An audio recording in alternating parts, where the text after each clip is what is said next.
Empfinden Sie das auch als persönliche Niederlage, was jetzt geschehen ist? Das gefällt mir nicht. Ich hätte das gerne anders gehabt. Und ich glaube, dass ich mich nicht erläutern muss, dass ich jemand bin, der immer wieder versucht, es doch noch hinzukriegen. Das hat mir ja auch nicht nur Freunde gemacht, aber ich fand das und finde es richtig. Trotzdem kann ich nicht an der Feststellung vorbei, es wäre nicht mehr gegangen.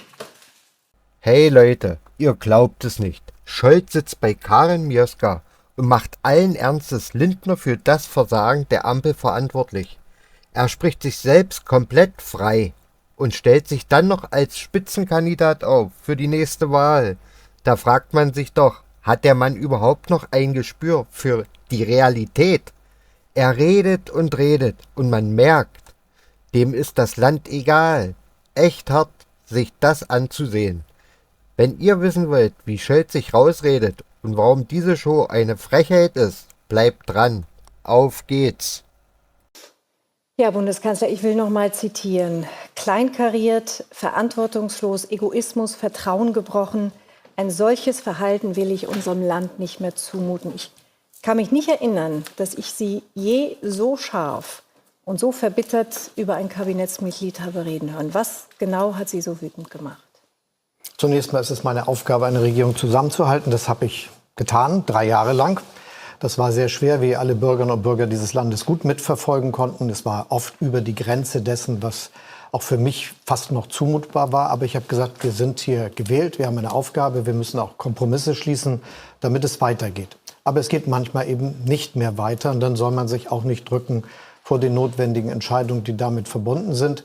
Ich will das sehr klar sagen.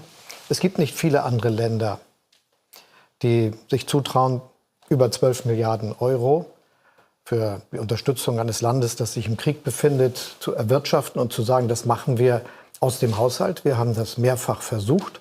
Und jetzt ist aber der Punkt erreicht, wo es auch nach den Plänen von dem früheren Finanzminister darum gegangen wäre, das zu finanzieren durch Rentenkürzung, durch Geld, das man den Kommunen wegnimmt, durch Geld, das fehlt für die Modernisierung unseres Landes. Durch Rentenkürzung? Ja, selbstverständlich. Zu den Vorschlägen zählte, an der Rentenformel etwas zu ändern, was im Ergebnis immer eine Kürzung des Rentenniveaus bedeutet. Und das ist dann auch das, worum es tatsächlich geht. Wollen wir das unserem Land zumuten, dass wir sagen, weil wir ein bedrohtes Nachbarland unterstützen, mit großen Beträgen, wir sind der größte Unterstützer der Ukraine in ganz Europa, mit weitem Abstand, wir sind das Land nach den USA, das die meiste Unterstützung mobilisiert hat. Aber tun wir das auf Kosten der Zukunft unseres Landes, auf Kosten des Zusammenhalts? Richtig. Müssen die Bürgerinnen und Bürger, die Rentner und Rentner das bezahlen? Die Antwort ist nein. Christian Lindner sagt, Sie hätten ihm die Pistole auf die Brust gesetzt und hätten ihn gewissermaßen erpresst. Wir zeigen das Zitat, das auch heute von ihm zu lesen war. Auf X schreibt er, was er auch im Interview mit der FAZ gesagt hat. Olaf Scholz hat von mir am Mittwochabend ultimativ verlangt, die Schuldenbremse aufzugeben. Ich bin vor die Wahl gestellt worden, entweder meiner Überzeugung zu folgen oder mein Amt zu verlieren. War das so? Wenn ich wortklauberisch wäre, würde ich sagen, um die Schuldenbremse ist es gar nicht gegangen. Das lasse ich mal beiseite. Es ging darum, ob wir das, was die Verfassung vorsieht, machen, dass wir in einer außergewöhnlichen Situation, außergewöhnliche Belastung außerhalb des normalen Haushalts finanzieren. Das darf man nicht immer machen. Das ist für Herrn Lindner die Aussetzung der Schuldenbremse. Aber die Aussetzung der Schuldenbremse hieße, die würde nicht gelten. Sie gilt ja. Und in dieser Schuldenbremse in Deutschland, eine Grundgesetzbestimmung, die ich mitverhandelt habe als Abgeordneter, für die ich mich immer eingesetzt habe, steht drin, wenn es ganz dicke kommt, dann hat man Handlungsmöglichkeiten. Das haben wir auch schon öfter gemacht und in dieser Situation ist das so. Und ich finde, wenn ich das sagen darf, wir sollten dann nicht im Abstrakten bleiben. Es ist immer alles ganz konkret mit der Wahrheit. Und da geht es um Renten. Es geht darum, ob die Kommunen alleine gelassen werden mit Kosten für Unterkunft, die sie zu finanzieren haben und in Milliarden genommen werden. Es geht um die Frage, ob wir noch genug Geld haben für die Zukunft unseres Landes. Und meine Antwort ist, so sollte es nicht sein. Es war ja aber kein sachlicher Streit, den Sie jetzt schildern, sondern vielleicht nehmen Sie uns noch mal mit in die Situation. Christian Lindner soll Ihnen im Koalitionsausschuss am Mittwoch vorgeschlagen haben, Neuwahlen geordnet und gemeinsam einzuleiten. Dann gab es eine Gesprächspause. Und als er wieder reinkam, haben Sie den Satz gesagt, ich möchte nicht mehr, dass du meinem Kabinett angehörst und werde morgen dem Bundespräsidenten mitteilen, dass du entlassen wirst. War das der Moment, an dem Sie gesagt haben, jetzt ist Schluss? Wann war der? Das war der Moment, an dem ich das gesagt habe, dass es so nicht weitergeht. Aber das hat sich ja lange aufgebaut. Also ich habe als Bundeskanzler, anders als alle meine Vorgänger und meine Vorgängerin, zig Stunden mit Haushaltsverhandlungen verbracht. Schon im Jahr 23, im Jahr 24 wieder und auch jetzt. Herr Lindner hat das selber ausgerechnet vor der Sommerpause. 80 Stunden, der Kanzler sitzt dabei und macht Haushaltsgespräche, kennt sich mit allen Details des Haushaltes notwendigerweise jetzt aus. Mitten im Sommerurlaub nochmal mit einer Indiskretion, die mich schon damals sehr, sehr aufgeregt hat. Das muss ich ausdrücklich sagen. Das war der Moment. Das war der Moment. Wir haben gemeinsam beschlossen, dass wir über die Frage, können wir zum Beispiel die Zukunft der Bahn finanzieren mit Eigenkapital und Krediten, die wir zur Verfügung stellen. Könnten wir sowas bei der Autobahn machen und Ähnlichem? Da gab es ein Gutachten, da steht ziemlich dick lesbar drin, übrigens vom Finanzministerium beauftragt, geht. Und eine Woche war durch eine Indiskretion das Gegenteil als Inhalt lanciert und ist öffentlich diskutiert worden. Das war für mich ein Punkt, bei dem ich sehr empört war. Aber nach diesen vielen weiteren Stunden, die wir verhandelt haben, kamen jetzt noch mal welche. Und trotz des Vorschlages, den der Finanzminister gemacht hat, dass wir bei der Rente was kürzen sollen. Aber wenn Sie sich so, Entschuldigung, Herr Scholz, wenn Sie sich so aufgeregt haben damals, als er den Haushalt, den Kompromiss aufgekündigt hat, als Sie im Urlaub waren, hätten Sie es da nicht schon beenden müssen? Gute Frage, aber so bin ich nicht. Ich finde, man muss es immer bis zuletzt versuchen. Und deshalb müssen wir ja gar nicht lange drüber reden, aber ganz klar, der Bundesfinanzminister hat ein dickes Papier geschrieben, das die Aufkündigung des Koalitionsvertrages beinhaltet und diese Dinge mit intendiert hat, die ich eben beschrieben habe, die ich nicht verantwortlich finde. Trotzdem habe ich gesagt, wir müssen miteinander das versuchen, haben uns am Freitag zusammengesetzt, am Montag, am Dienstag, zweimal am Mittwoch. Und ich habe in dieser Situation versucht, die Dinge und Probleme kleiner zu machen. Das ist auch gelungen, aber sie sind groß genug geblieben, dass es keine andere Lösung gegeben hat, als entweder das zu tun, was ich vorgeschlagen habe, oder aber auf Kosten der Bürgerinnen und Bürger unseres Landes oder der Zukunft die Finanzierung der Ukraine sicherzustellen. Das fand ich falsch. Haben Sie diesen Bruch einkalkuliert? Vielleicht gar provoziert? Nein, ich habe ihn nicht provoziert. Ich habe den Bundesminister der Finanzen gefragt, schon in der Woche davor, ob man in der Zeitung zu Recht liest, dass am Montag, Dienstag oder Mittwoch die Koalition zu Ende sei aus seiner Sicht. Nein, hat er gesagt, wir verhandeln. Das fand ich gut, weil wir hatten ja schon die ganzen Verhandlungstermine vereinbart.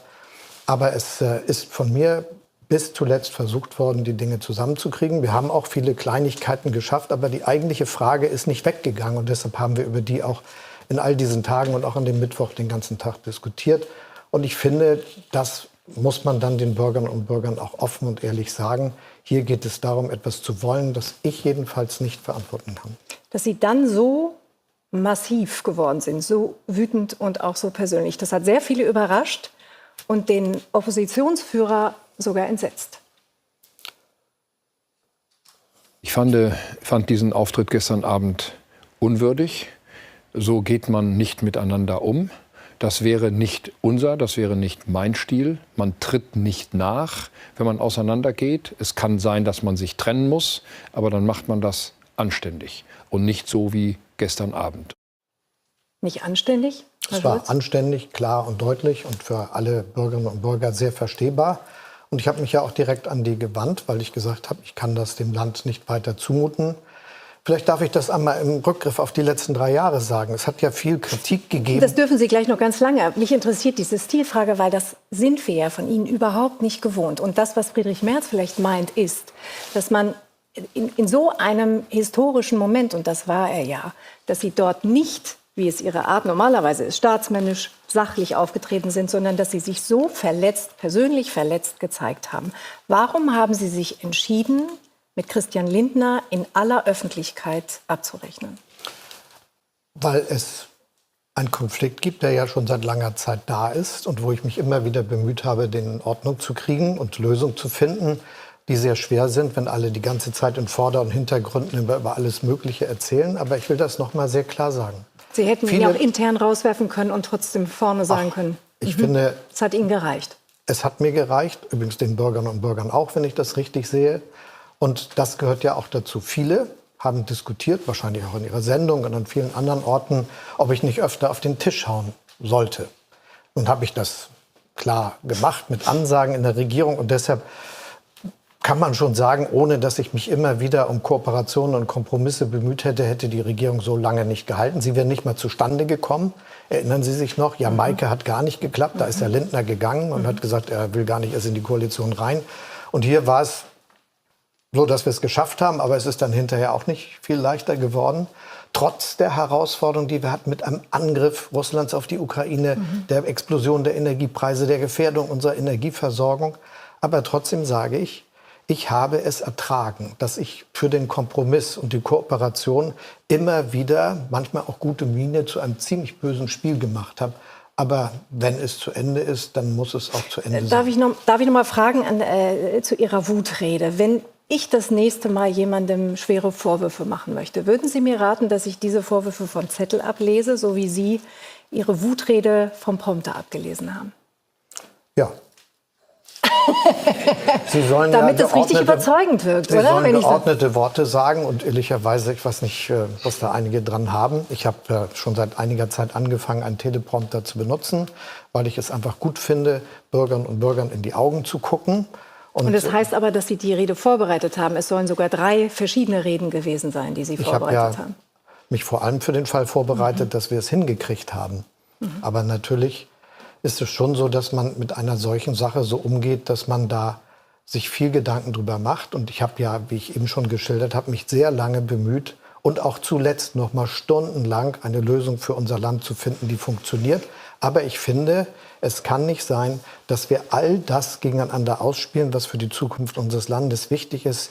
Die innere Sicherheit, die äußere Sicherheit, die soziale Sicherheit, die wirtschaftliche Sicherheit. Alles das, was wir brauchen, damit es gut läuft, kann nicht gegeneinander ausgespielt werden. Das ist nicht gut für die Zukunft unseres Landes. Deshalb ist diese Regierung gescheitert. Und interessant war, dass Sie nach Ihrer Rede in die Fraktion kamen und Folgendes passierte. Großer Jubel, ganz viel Applaus für den Bundeskanzler in der Fraktion der Sozialdemokratie. Herr Scholz, was haben die da gefeiert? Da ist gerade eine Regierung unter Ihrer Führung, unter einer SPD-Führung gescheitert. Ob die gefeiert haben, das weiß ich nicht. So hat sich das für mich nicht angefühlt. Wie hat sich denn angefühlt? Die haben aber sehr viel Zustimmung gezeigt zu der Entscheidung. Und ehrlicherweise, ich habe denen ununterbrochen gesagt, Zähne zusammenbeißen, da müsst ihr durch. Also die haben da geklatscht, ne? Also es ist jetzt kein Pokalsieg gefeiert worden, sondern da ist eine Regierung gescheitert, und zwar eine SPD-geführte Regierung. Ja, das fanden Sie angemessen? Ich habe gesehen, dass ganz viele wissen, was für eine schwierige Entscheidung das ist. Und weil die ja von mir aus der Vergangenheit wussten, dass ich sie immer wieder gebeten habe, nochmal zu versuchen, dass die Dinge klappen, wussten sie, dass ich das mir nicht leicht gemacht habe. Sie haben eine Mehrheit verloren. Ich habe mich ein bisschen gewundert, als ich es gesehen habe, dass da so eine ausgelassene Stimmung war. Ja, also wundern Sie sich gerne, aber ich habe versucht, Ihnen eine Erklärung zu bieten. Aber ich habe die nicht vorher gefragt, was die gleich machen, sondern das war so. Auch Ihr Vizekanzler hat sich gewundert, ähnlich wie ich. Der hat sogar formuliert, alle Erleichterungen und Jubelrufe scheinen mir unangemessen zu sein. Wir hätten das anders machen müssen. Da scheitert eine Ampelregierung und die SPD-Fraktion jubelt. Also es ist auch ihm aufgestoßen. Gerne. Geben wir so weiter. Herr Scholz, wir haben schon viel über die Schuld von Christian Lindner gesprochen. Aber da ich gerade schon konstatiert habe, da ist eine SPD-geführte Regierung kaputt gegangen und gescheitert. Was würden Sie sagen, ist Ihr Anteil an dem unwürdigen Aus? Warum ist es Ihnen nicht gelungen, diese Regierung doch so zusammenzuführen und zu moderieren, dass sie funktioniert? Ich bin überzeugt, dass ich alles dafür getan habe, dass es geht. Und wenn man die konkreten Entscheidungen, die wir getroffen haben, anschaut, sind da so viele, die für die Zukunft Deutschlands in den nächsten 10, 20 Jahren noch größte Bedeutung haben werden, insbesondere was Tempo bei der Modernisierung betrifft, dass das sich auch sehen lassen kann. Aber es ist kein Weg möglich gewesen, das Spiel zu beenden, alle gegeneinander und immer wieder auch das alles der Öffentlichkeit mitzuteilen. Ich meine, ich habe schon vielen Regierungen angehört, ich habe auch viele geleitet und Verantwortung gehabt an der Landesregierung, jetzt als Bundeskanzler. Ich habe in der letzten Regierung dafür gesorgt, dass wir Verständigung haben. Auch da war es so, dass manche Sachen sich lange hingezogen haben. Aber die Frage, mit welcher Drastik das ausgetragen hat, die hat mich schon überrascht. Und für die gab es keine gute Erklärung. Und jetzt nochmal die Antwort auf Ihre Frage. Das, was ich entschieden habe, letzte Woche, also Mittwoch, der jetzt zu Ende gehenden Woche, das hätte ich natürlich immer schon mal machen können. Aber ich habe mich immer wieder bemüht hinzukriegen, dass es Entscheidungen gibt. Das ist auch gelungen. Aber dazu gehört auch, dass man weiß, wann es nicht mehr klappt. War die Regierung von Anfang an zum Scheitern verurteilt, aus heutiger Sicht? Das ist nicht meine Überzeugung. Und ich finde, man soll es sich auch nicht so leicht machen, dass es wahrscheinlich noch keine Regierung gegeben hat, die mit solchen Herausforderungen in der letzten Zeit konfrontiert war. Ein Krieg in der Nachbarschaft, plötzlich der Stopp der Hälfte unserer Gaslieferung. Alle haben Angst vor kaltem Winter und dem 10-, 15-jährigen Wirtschaftseinbruch in Deutschland, der nicht wieder aufzuholen ist. Unglaubliche Preissteigerung, Inflation, alles Folge dieser Entscheidung. Wissen wir Aber alles. es bleibt trotzdem so, dass das deswegen nicht hätte sein müssen und ich von vielen eine andere Kooperationsbereitschaft erwartet hätte. Ich wollte jetzt von Ihnen Ihre persönliche Fehlerbereitschaft erkennen. Niemand macht immer alles richtig. Aber das will ich, damit ich hier auch nicht davonlaufe, ausdrücklich sagen. Ich stehe dazu, dass ich mich immer wieder darum bemüht habe, Konsense, Kompromisse möglich zu machen, bis an die Grenze dessen, was auch mit meinen Überzeugungen vereinbar ist, sodass es noch gegangen ist. Wir haben uns entschieden, das war mein Vorschlag, dass wir die Bundeswehr in Zukunft besser ausstatten. Wir haben dazu ein Sondervermögen auf den Weg gebracht. Das ist mir auch gelungen, dafür eine Zweidrittelmehrheit im Deutschen Bundestag zustande zu bringen und im Bundesrat.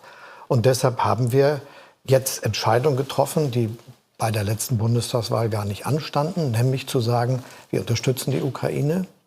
Und wir haben ein Sondervermögen geschaffen, um den Fahrtwechsel für die Bundeswehr zustande zu kriegen, sodass wir zukünftig 2% unserer Wirtschaftsleistung für Verteidigung ausgeben und das ja in diesem Jahr auch erreicht haben, das erste Mal seit vielen Jahrzehnten.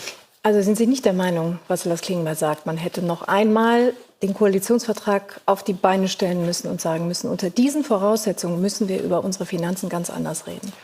Wir haben das versucht und natürlich hat er recht, dass dieses Gespräch stattgefunden hätte haben müssen. Aber es hat auch vielfach stattgefunden. Es gab keinen Konsens. Darüber sollten wir uns nichts vormachen. Und weil es bis zuletzt ausgetestet worden ist, was geht noch, was geht noch, was geht noch. Das war auch die letzten Stunden, wo wir verhandelt haben. Nicht nur an dem Mittwoch, sondern auch die Tage davor der Fall.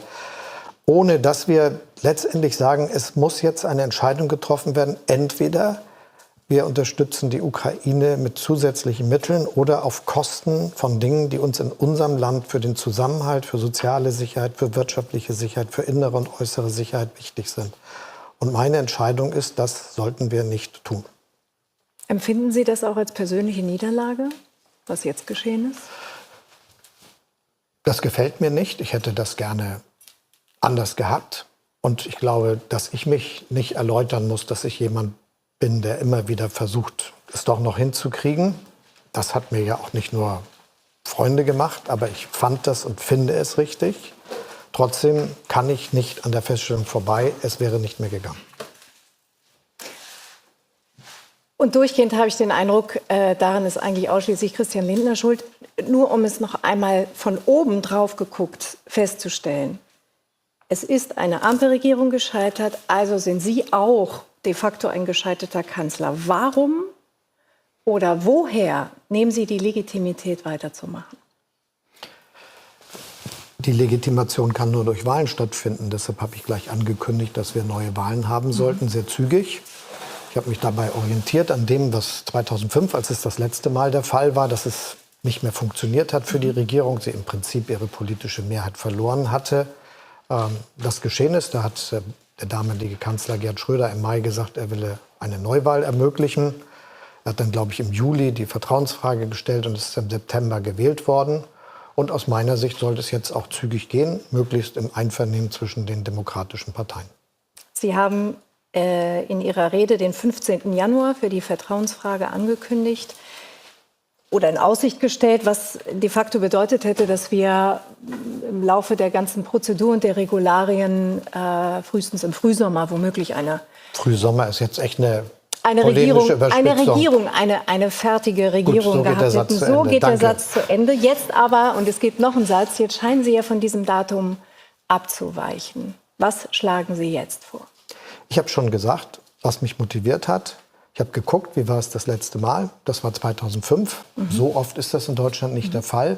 Denn unsere Verfassung hat ja aus den Erfahrungen der Weimarer Republik den Schluss gezogen, dass wir eigentlich durchmachen sollen bis zum Ende der Legislaturperiode und dass man nicht immer neu eine Regierung bestellen kann.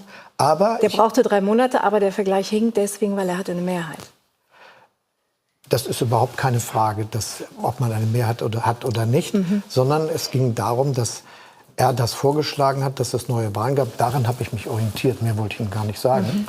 Und deshalb ist es doch völlig richtig, dass bei Wahlen, wo es ein Fest der Demokratie ist, dass die Bürgerinnen und Bürger entscheiden, wie es weitergehen soll. Weder die Demoskopen noch die ganzen Wissenschaftler, die immer im Fernsehen auftreten, noch alle anderen, die sich so äußern, sondern echt die Bürgerinnen und Bürger, dass die das tun. Da wäre das gut, wenn man hinkriegt, dass zum Beispiel Rolf Mützenich und Friedrich Merz, der Fraktionsvorsitzende der größten Regierungspartei und der Oppositionsführer, sagen, da wollen wir es haben und da wird der Kanzler das möglich machen, trotz der Regeln der Verfassung.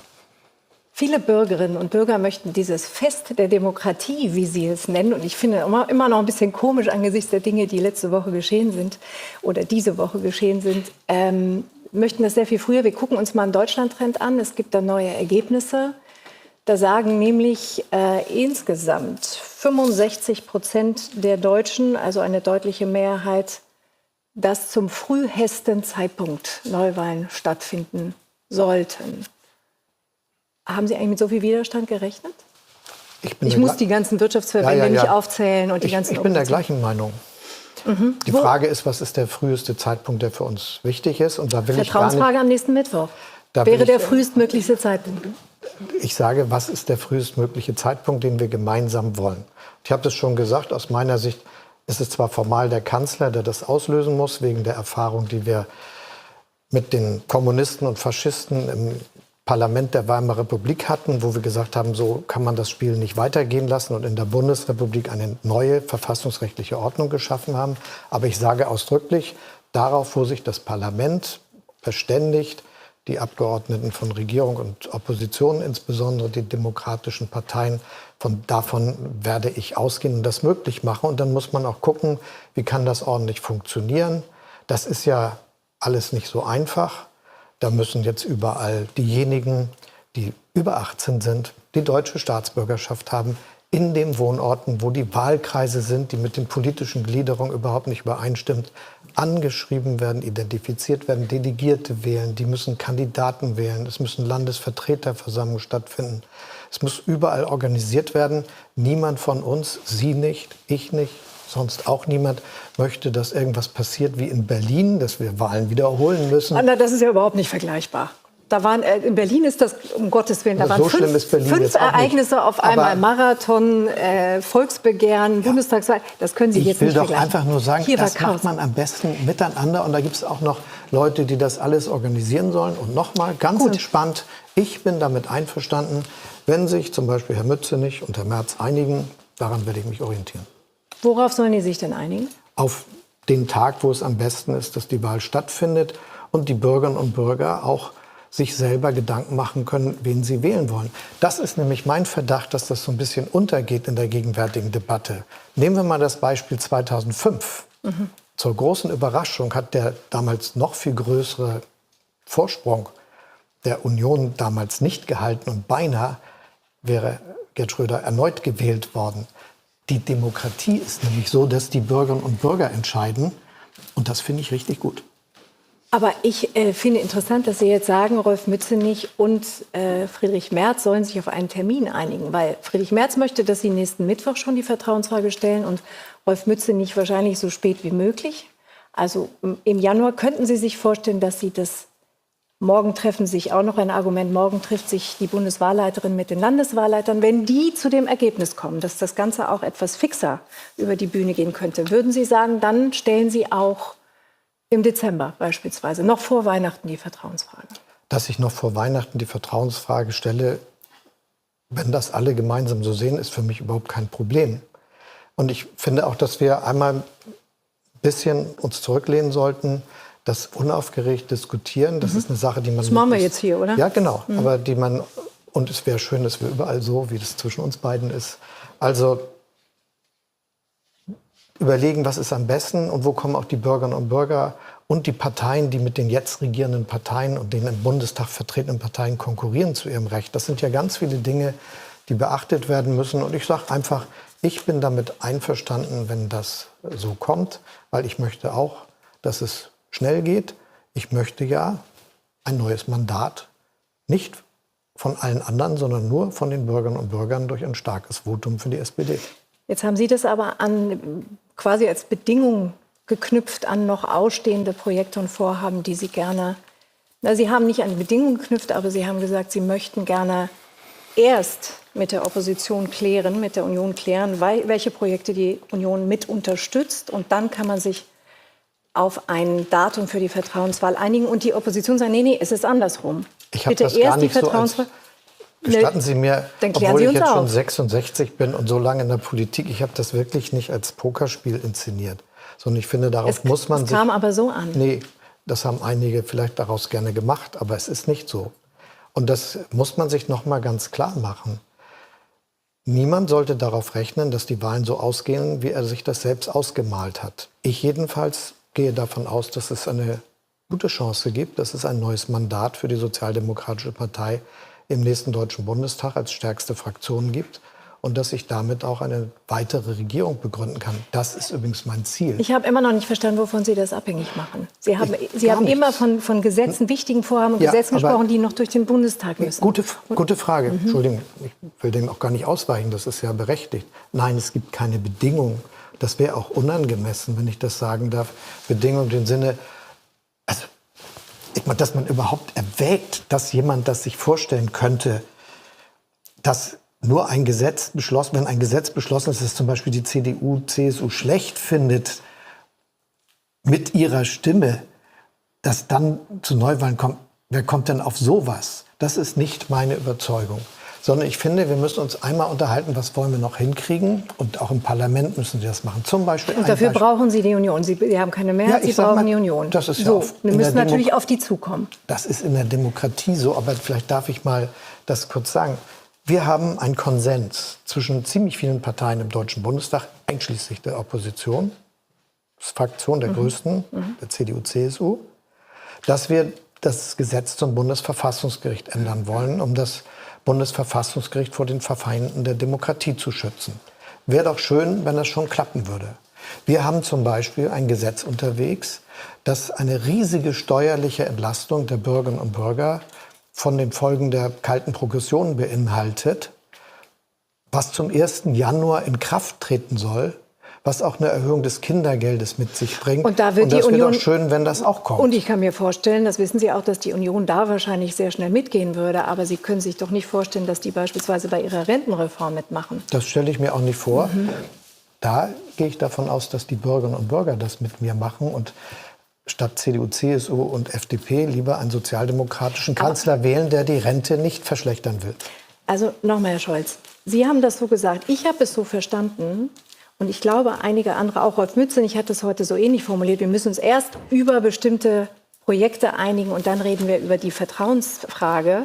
Ich habe es so verstanden und Ihr Vizekanzler auch, weil der hat sich dazu geäußert. Das hören wir uns mal an. Wo ich sehr skeptisch bin, ist, ob diese guten oder schlechten Gründe, darüber mag man denken, wie man will, vermengt werden sollten mit der Umsetzung politischer Lieblingsprojekte. Das scheint mir der herausragenden Bedeutung dieser Vertrauensfrage nicht angemessen zu sein. Das ist der Grund, warum die Union Ihnen unterstellt, Sie würden mit solchen Bedingungen, auch wenn Sie sie nicht so nennen, Wahlkampf machen. Jetzt schon. Nö. Ich muss ja nicht wiederholen, was ich eben gesagt habe. Nein, aber Sie könnten sich zu dem Vorwurf von Herrn Habeck äußern. Ja, aber ich habe ja eben schon alles gesagt, das trifft eben nicht zu. Also kann man darüber viele Erwägungen anstellen, aber die Erwägungen gehen über etwas, das nicht der Fall ist. Also Sie sprechen mit Herrn Merz oder Herr Mützenich spricht Herr Merz über die Projekte, die Sie gemeinsam schaffen. Ich habe sofort gesagt, ich klebe nicht an meinem Amt. Ich möchte gerne wiedergewählt werden, aber von den Bürgerinnen und Bürgern, die der SPD die Stimme geben und nicht durch irgendwelche Sachen, die da im Bundestag verhandelt werden. Das ist jetzt das Volk, das das Wort hat und das zu entscheiden hat. Und dürfen wir noch mal festhalten, wenn sich die beiden Fraktionschefs, wenn Herr Mützenich und Herr Merz sich darauf einigen sollten, dass sie vielleicht schon im Dezember, wer weiß, vielleicht noch früher die Vertrauensfrage stellen sollten, dann würden Sie das tun. Klar.